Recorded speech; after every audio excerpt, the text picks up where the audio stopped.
Okay, let's go ahead and get today's session underway. Good afternoon, everyone. Thank you all so much for joining us today for the next installment in the Grenzebach Lear & Associates webinar series. Effective volunteer engagement using Mayo Clinic's recent successes as our case study.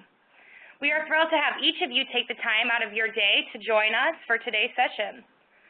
Our webinar is co-presented by Jane Hayden, GG&A Vice President and Managing Director, in partnership with Cindy Nelson, Vice Chair Development and Barb Place, Development Administrator, Volunteer and Leadership Councils at Mayo Clinic. Thank you, Cindy and Barb, for co-presenting with us today. Jane joined GG&A in 2005 with over 20 years' experience in advancement for higher education and has served as counsel at Mayo Clinic throughout its campaign. Cindy Nelson oversees development and advancement services staff and programs at Mayo Clinic. Cindy is a senior executive involved in planning and implementing Mayo's tremendously successful campaign. Barb Place coordinates 7 volunteer leadership council groups developed to expand philanthropic partnerships at Mayo Clinic. Today's session will discuss the strategic and tactical success factors that enabled Mayo to exceed its ambitious goal, raising nearly $1.352 billion over 5 years, in which volunteers were recruited and deployed for the first time in Mayo's philanthropic program. For the first portion of today's session, Jane will address the impact of volunteers in the United States and the various ways to make volunteers worth your time and resources. Following, Cindy and Barb will discuss the Mayo success story, planning strategies and tactics. Our presenters welcome any questions you have during today's session and will be answering those questions in the time remaining at the end of the hour. Please use the chat function on the right-hand side of your screen, select all participants from the drop-down menu, and send us your questions. Tomorrow afternoon, we will send a recording of today's session along with the presentation slides to anyone who has registered. So thank you all again for joining us today, and now I'll turn it over to Jane to get us started. Thanks, Stephanie, and welcome to all of you who are with us. We're very pleased to have you today. We are more pleased than ever to match the principles of high-performing development organizations and volunteer engagement with a real case study using Mayo's experience with developing volunteer partners. We're going to show you some strategic and tactical elements of what made Mayo successful in this area. But first, I'd like to just lay the groundwork for why we have volunteers in the first place. We know that in our civil society,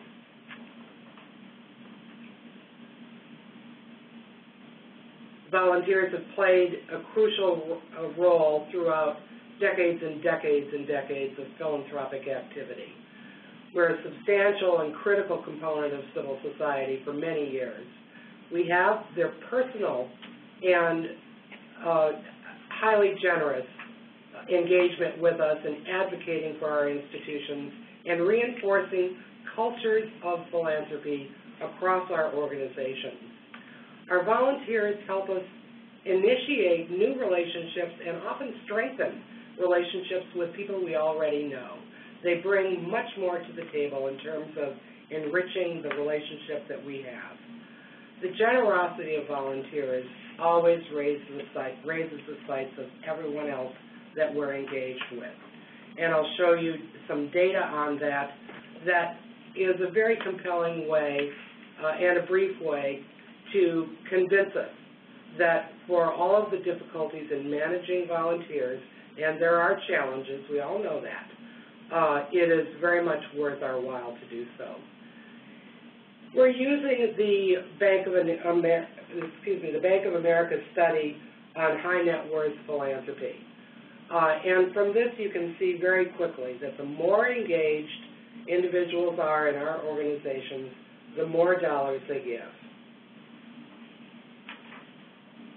We can also see that volunteers, high net worth individuals who are volunteers, will do so for many causes, not just for one.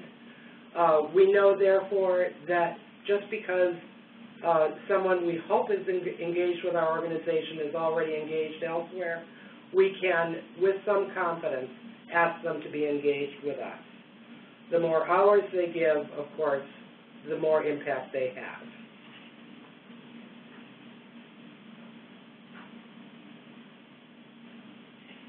And finally, there is a direct correlation between the number of hours volunteered by those who are engaged with us and the amount of the dollars they give. It's an amazing correlation and one that we have to keep in mind. So what are some of the principles of volunteer engagement that we suggested that Mayo consider as they were developing their plans for the campaign and their comprehensive plans that included how they were going to bring on volunteers, deploy them effectively, and have them remain partners with them, not only throughout the campaign, but following the campaign. So here are the principles that we know to be true across many, many organizations that we work with. We see people who are highly enthusiastic. They have a great deal of vitality and stamina. They have to be able to stick with us. They have to understand us. They've got to have judgment and the savvy to understand the nuances of our organizations, what we're really all about and why we do what we do. They need to own the campaign. They need to accept responsibility. They need to understand that they are not simply faces and names, but actual doers. And they've got to have that task competence. They've got to understand what it is at hand. They've got to know the organization. They've got to have the goals and objectives of the institution really embedded in their hearts and souls. More than anyone, volunteers give us an understanding of their peers, their peer constituent base. They tell us what messages will resonate. They help us understand what will be attractive to their peers in terms of philanthropic support. And they help us understand what motivates their peers to give off and to give more. Really effective volunteers are highly skilled in dealing with people. They have social perceptiveness and the ability to make the most of almost any situation. There is a role for the wallflower. It is not as a volunteer. Good volunteers have the capacity to motivate. They do that by winning and holding trust. And that replicates the work that we as fundraisers do throughout our work all the time, day after day after day. The same is true for our volunteers. They're assertive and they're committed to the cause, and they are adaptable and flexible. We're able to go to them and say, okay, we had plan A, but our trustees are examining the potential for plan B, and I need you to understand that. So we've got to have that ability to get into a conversation with us and help us reprogram, if you will. Every campaign comes with some need to reprogram during its course, and they've got to be with us as we face those challenges. That means they support the institution overall. They aren't nitpicking at particulars, but they understand the overall mission of the institution. I've included this set of topics regarding who's really not a good volunteer, in part because we're all involved in sessions where we're trying to decide who we should recruit, who we should be cultivating for volunteer roles, and who may be a very generous donor, may be very close to us, but may not be an optimal volunteer. Those are people with low horizons. They're very enthusiastic, but they don't have the high sights that we have or that we need to have.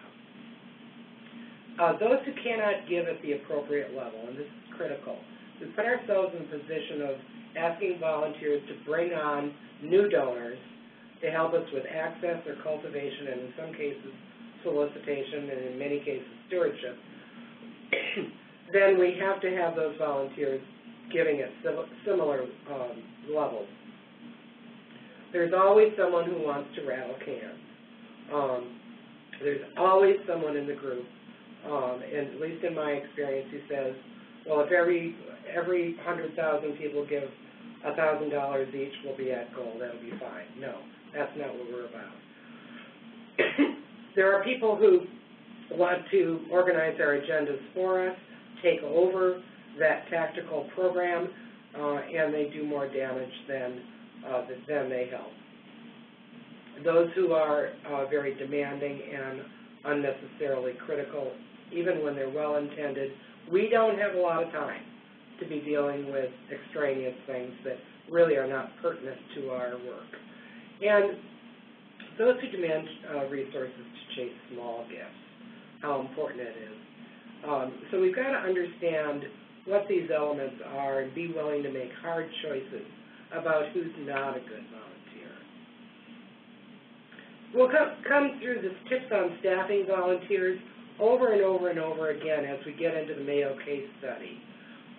Obviously, you cannot treat volunteers as a single group. You've got to treat them as individuals. You've got to staff them aggressively, and staffing volunteers is a specialty. Don't throw the staffing of volunteers at a fundraising newcomer. It's a specialty, as I'm sure Cindy and Barb will point out in many, many ways. We've got to keep them informed at all times, and not just in a patent kind of a way, but in a material way, ways that impact their engagement with us and their understanding of the institution. This fourth bullet, recruit only when they're ready and only by the right recruiter. There probably is nothing more important than that. The right recruiter is rarely a fundraiser. The right recruiter is another volunteer or is the institution's leader. That is the most compelling case that can be made to motivate someone to join us and give of their time and their resources. And of course, the readiness factor is very similar to when a prospective donor is ready to be solicited. The same set of circumstances enters into that measurement when it comes to recruiting volunteers. It's critical that your volunteer groups have the right leadership. And Barb and Cindy will point that out as how Mayo did it. And one of the reasons they were highly successful was that they recruited the right leadership. You're always providing your volunteers very special access, more than you would provide anyone else. And your success is going to come in the planning. For those of you who are planning campaigns or planning for new fundraising years or new programs, you've got to make sure you give yourself plenty of advanced planning time. For a major campaign, it's at least 2 years in advance. And then success is also measured by the level and effectiveness of the recognition and acknowledgement of those volunteer contributions. So I'm going to hand this over to Cindy for now, and the three of us are going to pipe in as any one of us make comments. So be prepared for us to be talking to each other while we're also talking with you. Cindy? Thank you, Jane. Welcome, everyone. The next slide shows a little bit of the Mayo structure as it related to our volunteer engagement. And the purpose in sharing this with you is just to show how closely aligned they were to our highest leadership groups at Mayo Clinic. And another point I'd like to make before we get into many of the details is that incorporating volunteers in a campaign is really a core activity.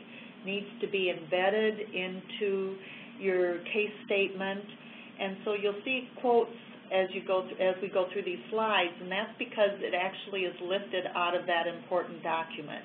It needs to be a centralized function, not a separate standalone. So as we embarked on what was our first ever comprehensive campaign, we determined with the help of our consulting group that volunteers and a network of volunteers would be essential. We needed this to help us in forming some very deep and meaningful partnerships with our benefactors, and also to provide a strong foundation for philanthropic support at a pretty significant level. We had a variety of councils, getting back to the tip that one size doesn't fit all. We had councils based on regions, on our Mayo campus, on a medical theme with our alumni, so we did treat them individually, although they had very similar task roles and responsibilities. One of the primary guiding principles for the leadership councils is listed here, to create strategic groups of benefactors who are loyal and informed and enthusiastic advocates in support of our mission, our values, and the goal of the campaign. And they partnered with a steering committee, which was an internal committee of senior development officers at Mayo and leadership, which worked in tandem with them to provide, from an insider perspective, some oversight and staffing assistance to help maintain the focus on the task at hand with our volunteers. I'd like to point out that Mayo was as explicit as this last quote on this slide. The highest priority is to maintain focus on getting to and accomplishing the ask. That was a very clear mandate about why we have these volunteers engaged with us. And as critical as the planning is, it was important that our Mayo Clinic Board of Trustees have a role as it relates to volunteers. They were asked to help in recruiting our campaign chair, as well as approving the goal and funding priorities associated with the campaign. There were regular reports to the Board of Trustees so that they could feel they served an oversight role in the progress. They helped us in recognizing campaign volunteers for their personal philanthropy, for their cumulative effect. And on a selected basis, some of our public trustees actually participated on our leadership councils as well as the campaign steering committee. The other role that the Board of Trustees did was to rename and repurpose the development committee of the Board of Trustees into a campaign executive committee. So during the duration of the campaign, that group could focus solely on our campaign and our progress. That did not come about overnight. It came through many, many, many conversations at the highest level and a great deal of deliberation on what would really be effective for this particular board.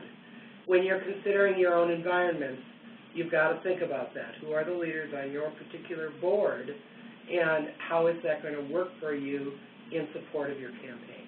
Right, and especially in the case of Mayo, since this was the first time we'd done such a thing. We also had a role for our campaign executive committee, and this was to provide that oversight back to the Board of Trustees. That executive committee was chaired by Mr. Bill Marriott, who was the chair of our campaign.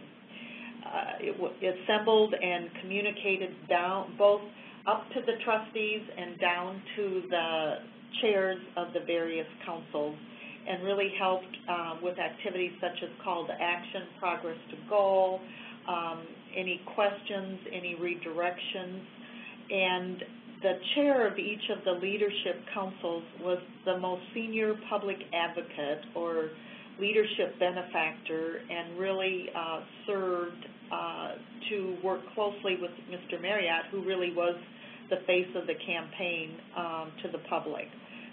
And again, it included select institutional leaders and trustees as part of that executive committee.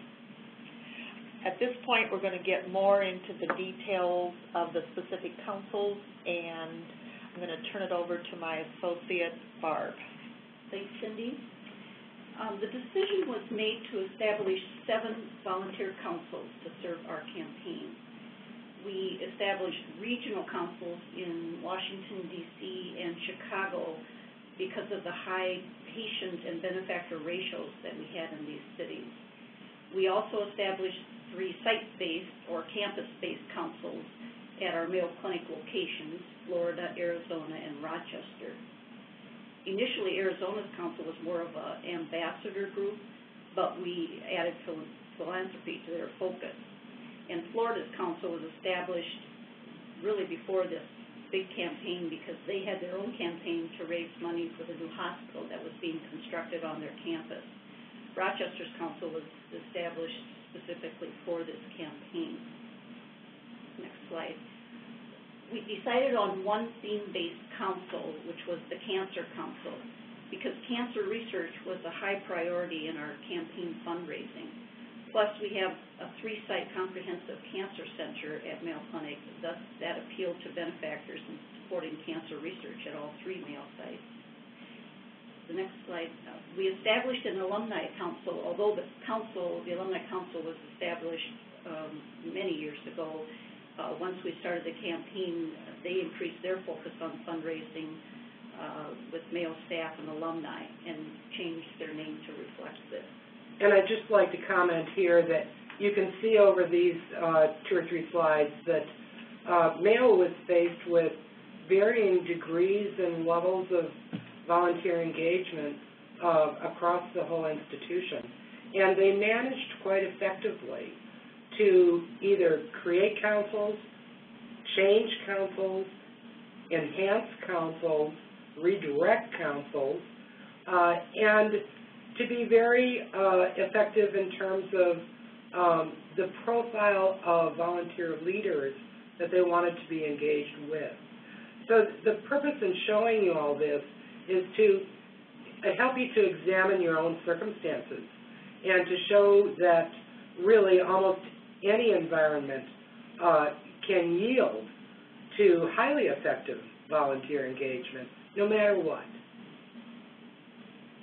Thanks, Jean. The next slide is staffing of these councils. One of the most important positions on each of the councils was the director position. We had senior development officers assigned to this director position, and they were charged with working closely with the chair of the council on recruitment and strategies and meeting agendas, along with being the go-to person as it pertained to council matters. The directors held the development officer assignment of many of the volunteers sitting on that specific council. The development administrator for each of the councils was responsible for managing those meetings, helping set the agendas and the minutes of the meetings, and also the events sponsored by the council. The development administrator also organized the list reviews conducted at the council meetings. The primary goals of the leadership councils was to share names of prospects and market areas within their area of residence and or their area of business. This helped us identify relationships with our volunteers, and often our volunteers would open doors for Mayo development officers to be introduced to these prospects. Our volunteers were educated about our case for support, and with this knowledge, they would generate interest with their friends and neighbors in supporting Mayo Clinic's campaign. The next slide, I would like to read this quote at the top of the slide, which is an excerpt from our campaign case statement. Through their own financial support of Mayo's research, educational, and clinical programs, and by fostering relationships that lead to additional philanthropic support for Mayo, members of the leadership councils become key partners with the institution. And they all had this in their job description, and we truly focused on being key partners with us.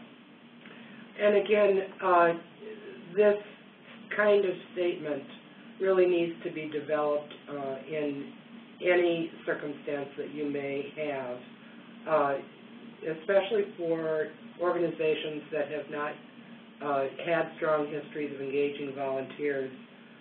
It really does have to be made extremely clear that we are engaging with these people because ultimately we expect them to be inspired sufficiently to be eager to give us their precious personal assets. But that has to be explicit. It cannot be hoped for. It cannot be alluded to. It cannot be under the covers. It's got to be made explicit, and it's very important to get that message across, not only to the volunteers themselves, but internally as well. Otherwise, the hours and hours and hours that we spend developing programming and communications for these groups of individuals are not well spent. None of us, all of our organizations are lean. We are historically shy of resources, and we can't afford resources that do not yield philanthropic support. Thanks, Jane. Our volunteer membership varied among the 7 councils that we established. We had from 23 members on one of our councils to more than 50 on another. Our volunteers served in an advisory capacity only. We expected our volunteers to provide a principal level gift, which in our terminology is a $1 million plus gift. The volunteers were recruited mainly for their level of philanthropic giving, although we also had members whose name identity enhanced our councils and certainly engaged prospects that we may not have had the opportunity to meet otherwise. We asked the council members to commit to a 3-year term, and I can count on one hand the number of members who did not want to continue their membership after that initial 3 years. Each council had 1 or more senior Mayo staff physicians as members, and they served an important role as the medical expert and were well respected by all on the council. We encouraged our volunteers to bring guests to meetings, and as we provided educational presentations and behind-the-scene tours of our campuses, and this was highly successful. Next slide. The expectations of our leadership councils, we had job descriptions written for our volunteers, which included these expectations that are listed on the slide. All councils held twice yearly meetings. A couple of times during the campaign, though, we brought all 7 councils together in Rochester, which proved very successful. We wanted them to understand the case for support, which we did through written word and educational opportunities. And it was the expectation that Mayo Clinic would be at the top of their list of philanthropic charities. We asked them to keep us informed of community events or activities where Mayo might have a presence. And our council members hosted events for a few, maybe a couple, or to many prospects in their homes or private clubs or specific venues. They also identified potential benefactors for Mayo development, and they provided access to these people by letter or phone call. So let's pause here for just a minute. We all have this experience of doing peer reviews and that kind of thing. But the key here, and it was true for Mayo, is it's one thing for a volunteer to say, yes, you should talk to these 3 people. It's yet another thing for them to say, and I will help you get to them. I will actually do something for you, and then follow up and do it. Right. So that's the key. It isn't just the sit down and say, you think these people are wealthy and so do I. It's how can I help to bring this person closer to your organization. And if I could add a comment, I think to build on what Jane just said, it's that credibility, because often our volunteer was a known person within that circle or network of individuals. So by having them make that introduction or urge that individual to consider listening to what Mayo was doing went a long way in establishing new relationships. Yeah. That's right. To continue on, our volunteers, they were expected to pay their travel and lodging expenses as they related to attending council meetings.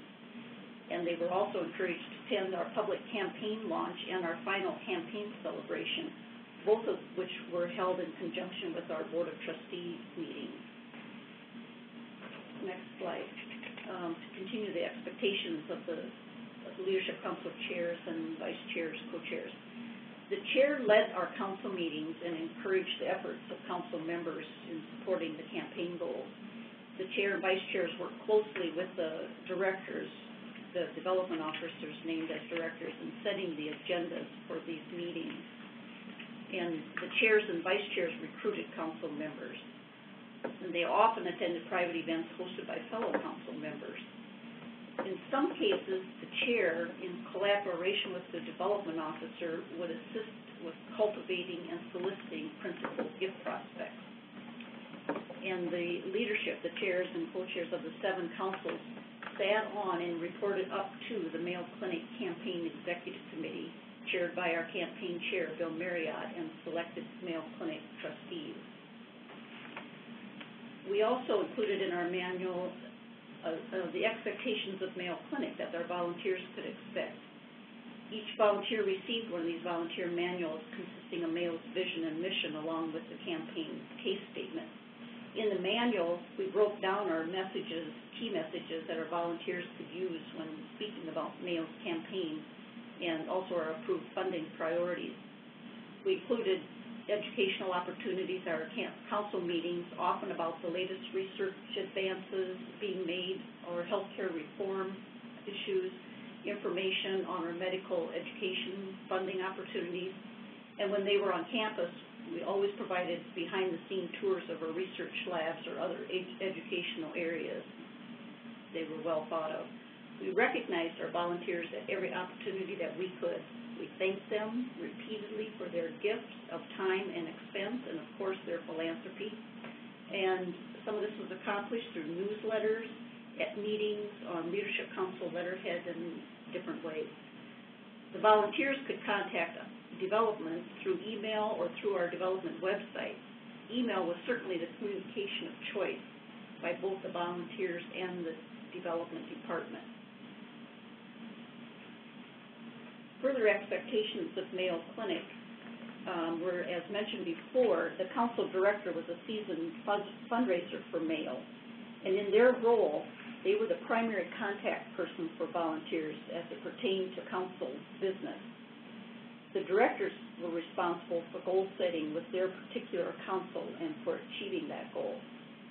The directors would meet with the volunteers when they were on campus and provide updates on council business or maybe even arrange for meetings with Mayo leadership.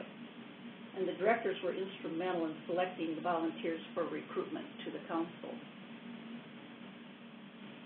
Further on the expectations of Mayo Clinic, as mentioned before, each council member received this volunteer manual that contained the roster of members for their council, the contact information of Mayo people, and the campaign plan. And of course, we had in this volunteer manual the case for support, but then we broke down the case statement into an executive summary, which was much more user-friendly. Our funding priorities were included in the manual, along with the organizational chart of our Department of Development, and a campaign gift table was part of the manual, along with the job description of their volunteer position, and then finally the Mayo Clinic annual report. I might come back to this for just a second. I think everybody can acknowledge that written materials are essential to success, but an actual formal manual developed to assist volunteers to show them the way that they engage with us, the ways that they understand our organization, what the expectations are, brings a more of a business proposition to this than anything else. Many of our volunteers today are corporate leaders, and if they're not corporate leaders, they're highly experienced individuals who are engaged in other campaigns and other organizations as board members and leaders in those organizations. They are used to professional staffing. So one of the things that any campaign will do, and a key way that it will do it is through volunteer engagement, is professionalize the program. And this is part of professionalizing the program. It really brings the game up a notch and levels the organization to what is expected in what you might think of as the corporate community or the philanthropic leadership community. And what I might add is when they see their name on letterhead that has Mayo's logo, when they see their name on an agenda or on minutes, it's just additional reinforcement of that partnership, which was that core statement that we can't overemphasize. Exactly, and the importance of their role in the campaign. The linkage. Communicating with volunteers is extremely important. We wanted our volunteers to be the first to know what was happening at Mayo Clinic and to make them feel like insiders, and communication was the key to this. In our first 2 years of the campaign, we mailed to each volunteer a printed newsletter. Each council had their own specific newsletter. We tried to do this every 2 months. They were done very well, but the time commitment and effort to put together a 4-page newsletter was overwhelming, we learned. We then switched gears and we started communicating more with them over the internet. And we called these email blasts to all of our volunteers, which was much more effective and certainly more efficient. And they received the information before the general public. The email blast highlighted new research findings and healthcare reform standings and our progress to date on the campaign, amongst other things. The message of the email determined who it was sent from, and it was always sent from someone in leadership, including Bill Mariette as our chair of our campaign, or Mayo's president and CEO, or the medical director of development. When our volunteers attended meetings or events on Mayo campuses, and if they agreed, we would videotape them telling their Mayo story. They loved doing this. We used these excerpts from these video clips in many ways on our Mayo Development website, in presentations, or their written comments have been used numerous times in development literature.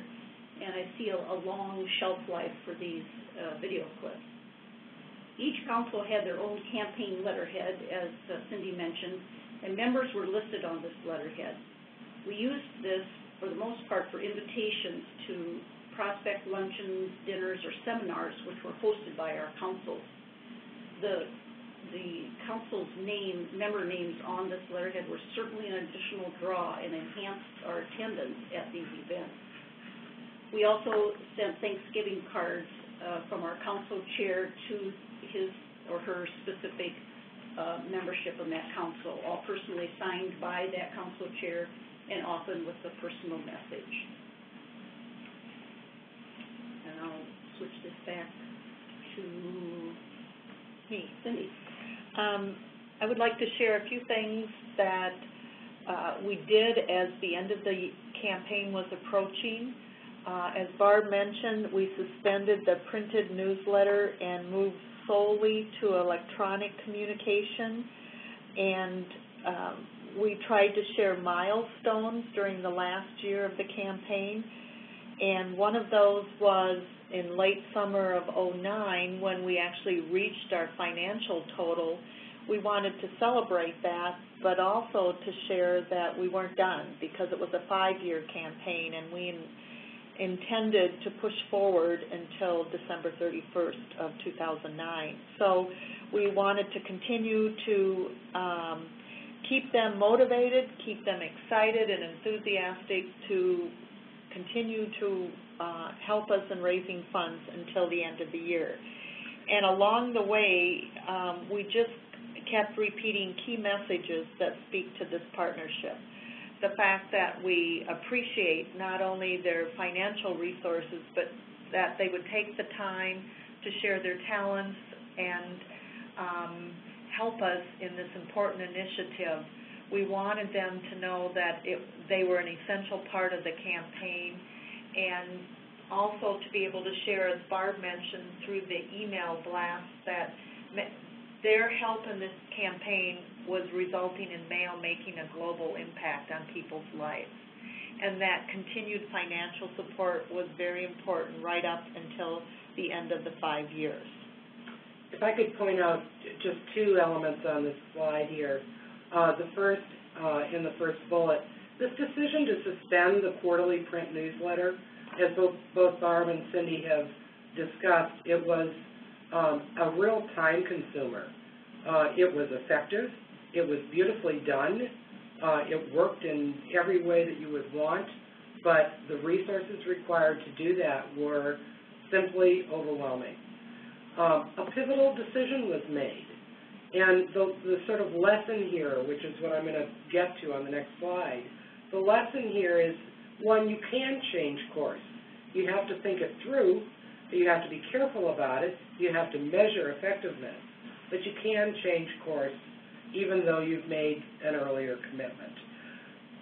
The decision might have been made at this juncture to plot ahead. Oh, we started this, we can't stop it, they'll be disappointed, how are we going to handle that? We better keep moving ahead.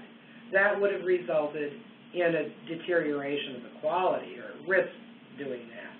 So you've always got to measure those kinds of elements as you make those decisions.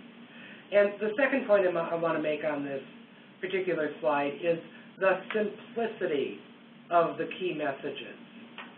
The simplicity. This is not brain science. These 3 points are crystal clear. They are easy to talk about. They are succinct. They are to the point. They are not elaborate, not complicated, and they bear repetition over and over again. So we had some lessons learned here throughout the communication process. We learned to work top-down, but being highly inclusive. And that was a kind of principle that permeated every decision that was made. We learned how important coordination is, from the Board of Trustees to presidential leadership, administrative leadership, development leadership, all kinds of external players, all kinds of internal partners. The coordination factor was absolutely essential and difficult to pull off. It's mostly a matter of timely, appropriate, and accurate communication. Could I add a comment, Jane? Yes. Given what Jane just described as lessons learned, I think the staff, what it means is staffing, and that everyone has busy, full plates, and to add it on to a full plate is to put it at risk of failure from the get-go. I think dedicated staff with sizable portions of their work responsibility focusing on volunteers, because you can't do these lessons learned if you don't have the time to be thinking of volunteers on really a daily basis. And as we know, within a development shop, you get busy with the nuances internally, and you can kind of forget about it until, oh my gosh, we need to plan the next agenda. And I think that's a risky road to go down. Right. Good, really good point. Really good point. So in terms of the action plan for this last year and the communication, I think you've gotten the flavor already. But every single aspect of communication was considered and really used. All types of media, all kinds of topics were covered. There was a very clear calendar that everyone had access to and understood quite well. There was a very clear voice. Barb talked about that. You know, the voice was the chair, Mr. Marriott. The voice was the president and CEO. The voice was the medical director. And every single, we say audience here, constituent group, every segment of Mayo's constituent base was considered in terms of overall campaign communications, and much of that was done through volunteers. The desired and the actual outcomes. Here we go. This is simply remarkable. Mayo ultimately raised more than its stated goal, which was $1,250,000,000. The final result was $1,352,000,000. So that's a remarkable result. You can see how that turned out in terms of major principal benefactors of $1 million and up, and you can see how broad the constituent base was that was reached through this campaign. Huge, high volume, if you will. In terms of the specifics of volunteers, 231 volunteers on 7 councils, where virtually none existed in terms of fundraising. This is the stunner.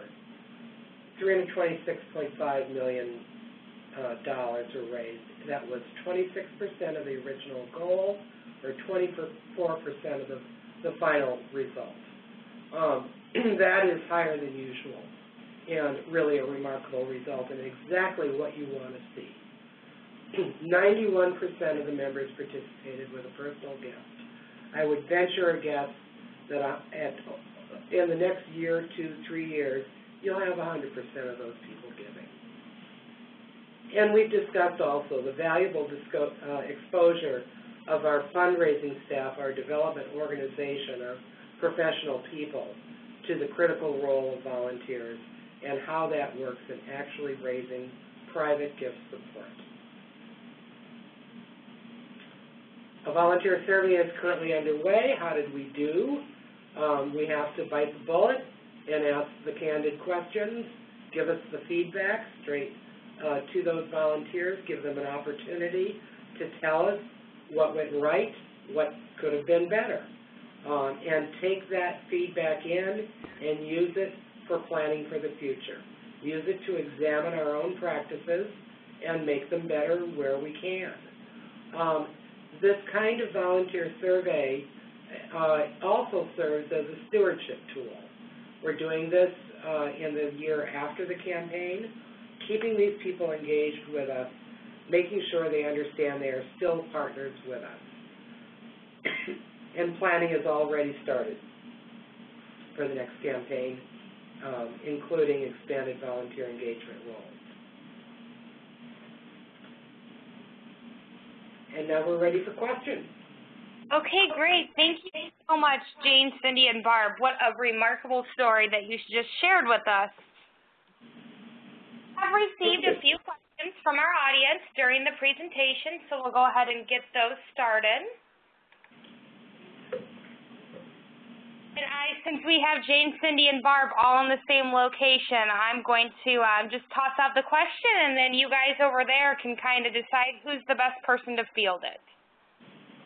Our first question from the audience: did you have giving commitment expectations, as in the percentage of giving to the campaign, set and communicated to the Board of Trustees and to your leadership councils?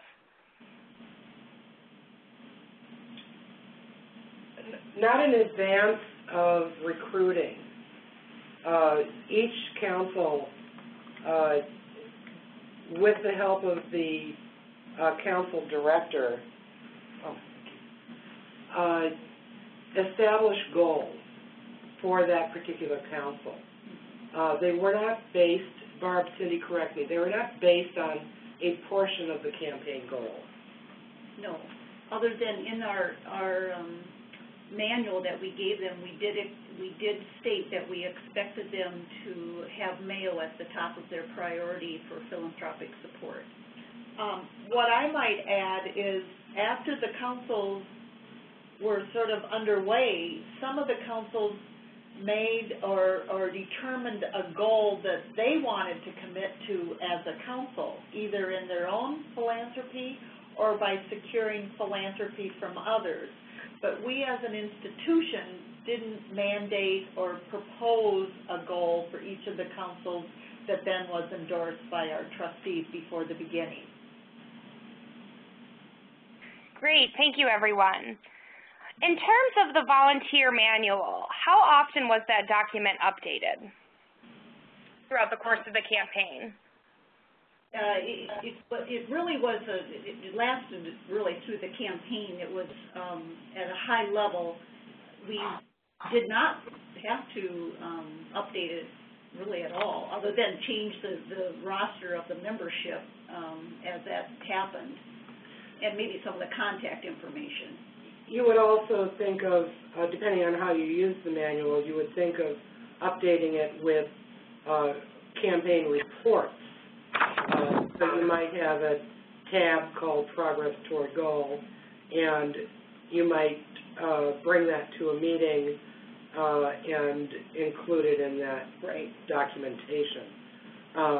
But unless we're not understanding what we mean by update, it really should be a pretty stable document, although not absolutely necessary.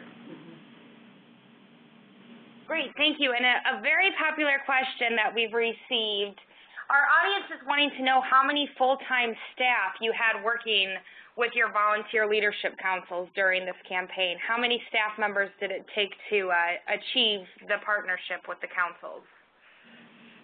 The primary staff member was Barb Platt. Yeah. She's the one who made it all happen.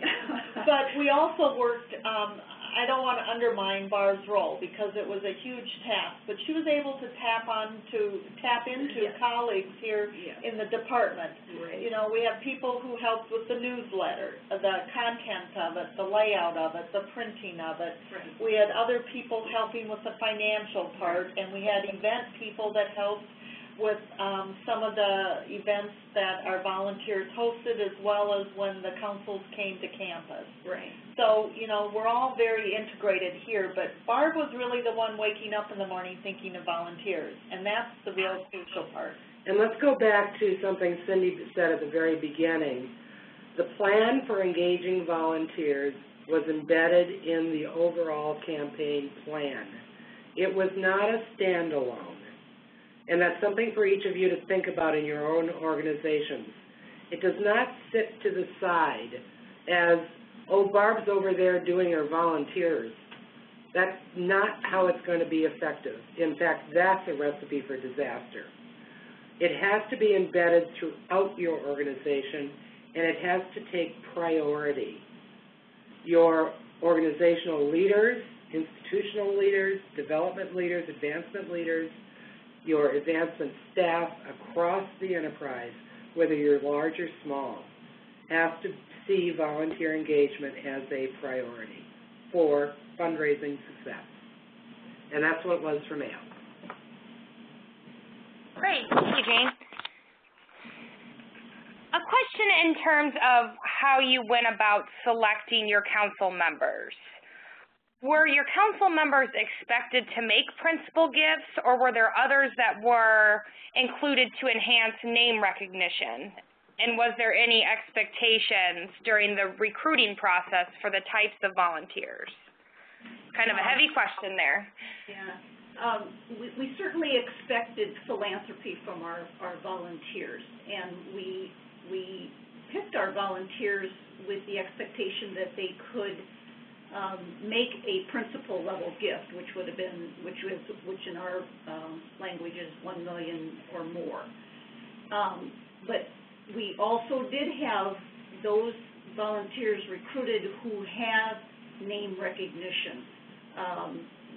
Maybe not the philanthropy at that level, but certainly the name recognition, which really only enhanced our roster of members. And they helped us in multiple ways, not just with their name, but coming to events and meeting others. Bringing others, I'm sorry. I hope that answers. When you make those decisions, there has to be a material reason to bring on a volunteer who's not going to give at the level that you expect. It can, for one thing, be very awkward. So that volunteer has to have some other kind of gravitas that immediately is recognizable as bringing value to the group, or you won't have much cohesion in the group. So it's got to be considered carefully. But this question also prompts me to call to your attention the need to know your donor base. Don't enter into volunteer engagement without knowing your donor base. Mayo did a great deal of preparatory work In fact, one of their historic strengths is knowing their donor base. But they also did some very significant understanding of the data, who's out there, who's really in strong relationships with us, who does bring name recognition, who brings regional attention, who brings attention to cancer, for what reason, that sort of thing. You've got to establish those questions that you want answered by the composition of your volunteer groups. That's the key. And I would add, because I think this is a really important question, that sometimes asking someone to be on the council, knowing they can't make that principal gift commitment, it's more about at that time. And through their participation as a volunteer, it's a critical piece of cultivating them, maybe for that principal level gift that will happen a little further down the road. So it's that long-term view, but it does need to be vetted appropriately or you dilute your council effectiveness. Correct.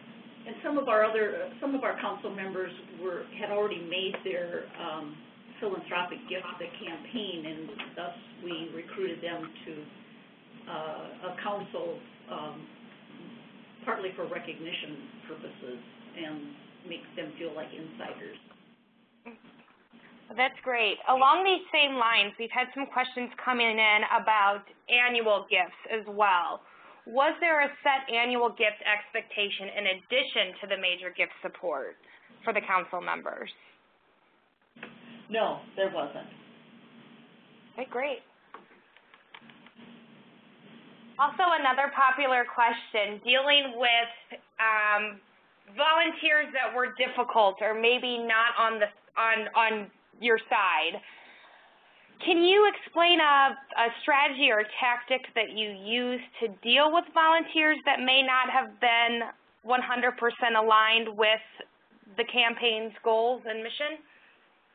I will just make the first comment and invite my colleagues here to jump in. But in terms of difficult, I think the most, how I would define that from our volunteers would be they weren't engaged. They didn't attend the meetings. They weren't there with their own agenda. They just didn't show up. They didn't participate. And that may be through attendance at an event or helping to open doors or their own philanthropy. That was our challenge. Right. Keep in mind also that as part of the structure, Mayo launched the volunteer groups with 3-year terms. So one way to be preventative about that is to make sure you've got terms in your membership for volunteer groups. In Mayo's case, it was 3 years. It could be 2 years. That enables you to understand with that volunteer that the membership is going to be revisited every so often. And I would agree with Cindy, in my experience at least, that for the most part, we've got a matter of just lack of ability to be engaged. And I would offer that as we go forward, participation needs to be part of the job description. Exactly. Because if they're saying yes but not really committing the time, then probably the interest isn't there. So, realizing they're busy people, I still think we can set an expectation for participation. Whenever you are considering having to actually remove an individual from an important group, I can't give you the solution, but I can tell you that that discussion needs to be made at the very top. It cannot be made fundraiser to fundraiser. It needs to be made with a vice president, a president, a chairman of the board, a chairman of the campaign, at that level. And if there's a message that is to be delivered, very often it's delivered at that level. It's not delivered by a fundraiser. Okay, great. Well, this brings us to the end of our hour today. Again, I would like to thank Cindy, Barb, and Jane for participating in their work and time on this session, as well as the employees that we have with us from Mayo Clinic today and all of your hard work as well. We've had many questions come in about today's content, and we will be sending out the presentation slides and the recording of this session tomorrow afternoon. Feel free to forward that on to your colleagues to view this at a later date. We did receive quite a few questions today, many that we were not able to get to within the time, so we will be reaching out and with answers to those questions in the coming week. Again, thank you everyone for joining us today, and have a great afternoon. Thank Thank you. you.